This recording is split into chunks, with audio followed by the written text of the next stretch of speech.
Now to the real trouble for the two stars of the Real Housewives of New Jersey. In federal court today, facing mortgage fraud and other charges. They are known for fierce battles and legal woes and now could be facing their biggest battle of all. ABC's Paula Ferris has that story. Don't turn this around on me. This morning, two popular reality stars are facing a different kind of reality. The possibility of a life behind bars. Table flipping, family loving. Be a man, stick with your blood.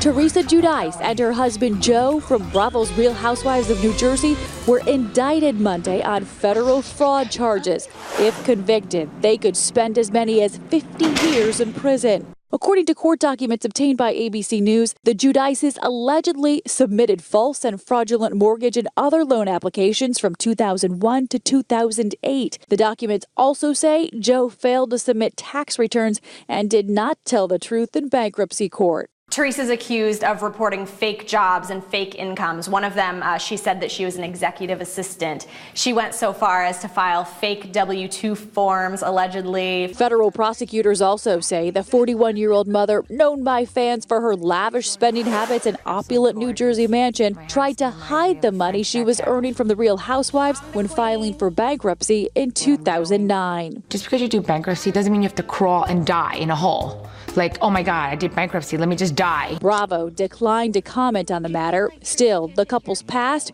could now be endangering their future and the well-being of their 4 daughters. The daughters have also grown up in the spotlight. If both their parents go to jail, it's hard to say what would actually happen to the kids. In a statement, Teresa Giudice called Monday's indictment a most difficult day for our family, saying she intends to maintain our lives in the best way possible. Teresa Giudice's lawyer says she will plead not guilty, adding, "We look forward to vindicating her." I'm a Jersey girl. No one can knock me down.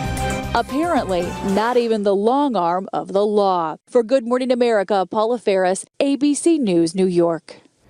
And for more on the case, we're going to bring in ABC's chief legal affairs anchor, Dan Abrams. This is no joking matter. These charges are serious. They've thrown the book at them. You're talking about a 39 count indictment. You're talking about a mail and conspiracy to commit mail and wire fraud, bank fraud, a whole series of other charges.